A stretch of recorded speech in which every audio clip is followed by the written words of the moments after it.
Hello friends, আজকের আমরা শিখব গ্রামার পার্ট। তো এম ইজ আর এগুলো ছাড়া কিন্তু কোনো বাক্য হয় না। সুতরাং এম ইজ আর ওয়াজ ওয়্যারের ব্যবহার আজকে আমরা শিখ। এম ইজ আর ওয়াজ ওয়্যারের ব্যবহার। তো এম ইজ আর এগুলো প্রেজেন্ট টেন্সে ব্যবহার করা হয়, আর ওয়াজ ওয়্যার এগুলোকে পাস্ট টেন্সে ব্যবহার করা হয়। প্রথমে আমরা শিখব এম ইজ আর, তারপর was were. Okay, am is are এগুলোকে বি ভার্ব বলা হয় এবং এদেরকে হেল্পিং ভার্বও বলা হয়ে থাকে। তো এম ইজ আর এবং ওয়াজ ওয়্যার এগুলো বাক্যে হেল্পিং ভার্ব এবং মেন ভার্ব দুটোরই সাহায্য করে। তো লিখে নিয়েছি এম, এর বাংলা হই। ইজ, ইসের বাংলা হয়। আর মানে হলো হয় বা হও।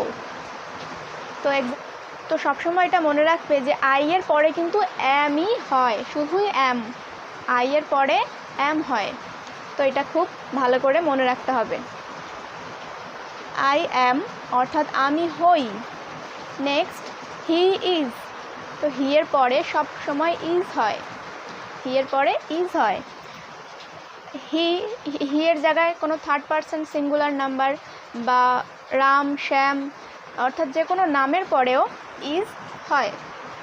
নেক্সট ইউ আর, ইউ এর পরেও সবসময় আর হয়, ইউ এর পরে আর হয় বা কোনো প্লুরাল নাম্বার, ইউ এর জায়গায় কোনো প্লুরাল নাম্বার থাকার পরেও আর আসে, আর।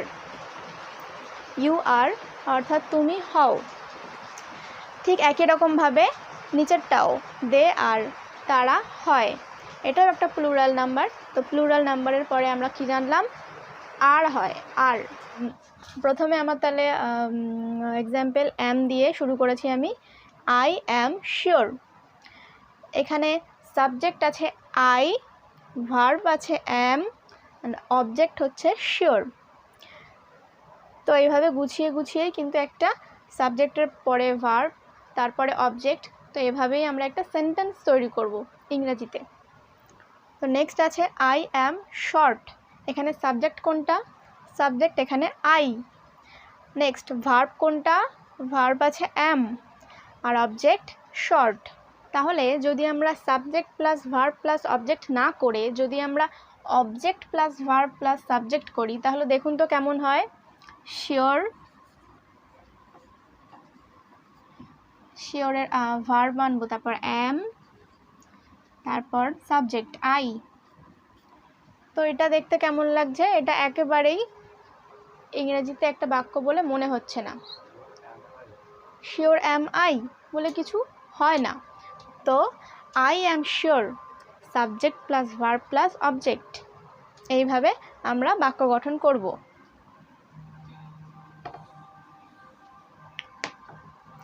নেক্সট ইট হচ্ছে সাবজেক্ট, ভি মানে ভার্ব হচ্ছে ইজ, আর অবজেক্ট হলো ওল্ড।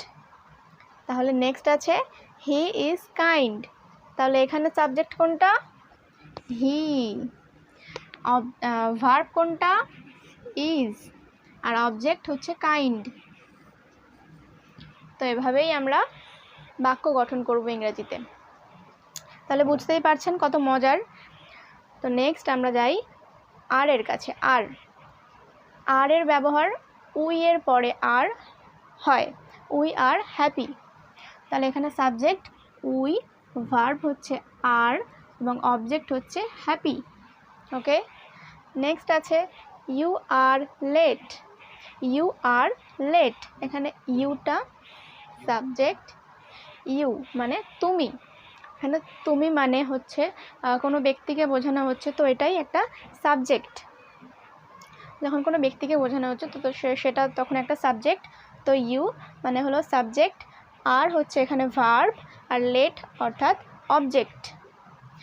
নেক্সট আছে they are in class. They are in class, এখানে সাবজেক্ট হচ্ছে দে, আর হচ্ছে ভার্ব, আর অবজেক্ট হচ্ছে ইন ক্লাস। ওকে, তো ঠিক এভাবেই প্রত্যেকটা কিন্তু সাবজেক্ট, এটাও সাবজেক্ট, উই এর নিচে আমরা লিখব সাবজেক্ট, পর ভার্ব, দেন অবজেক্ট।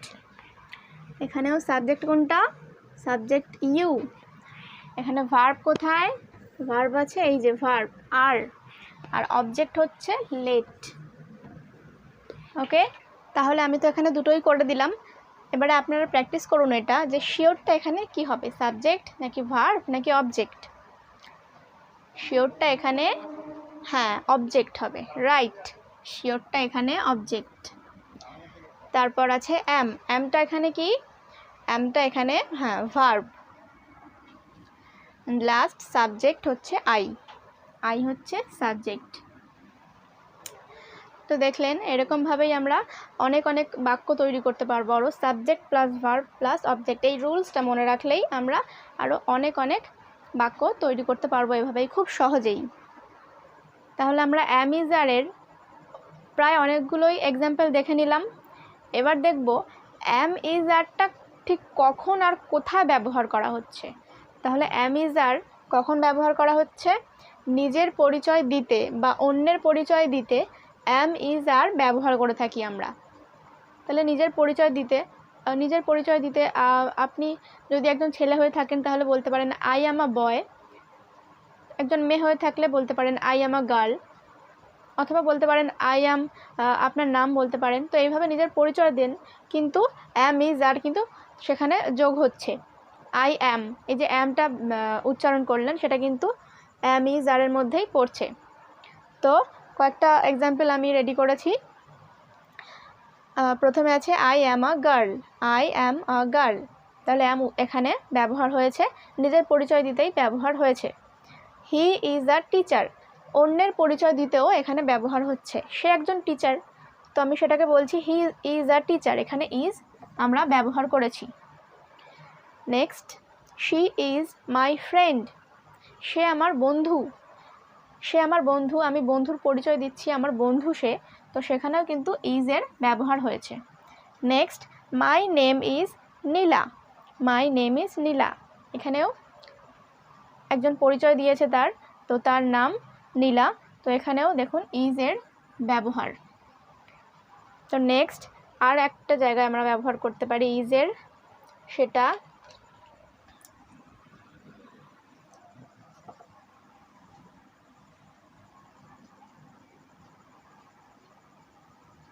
মানসিক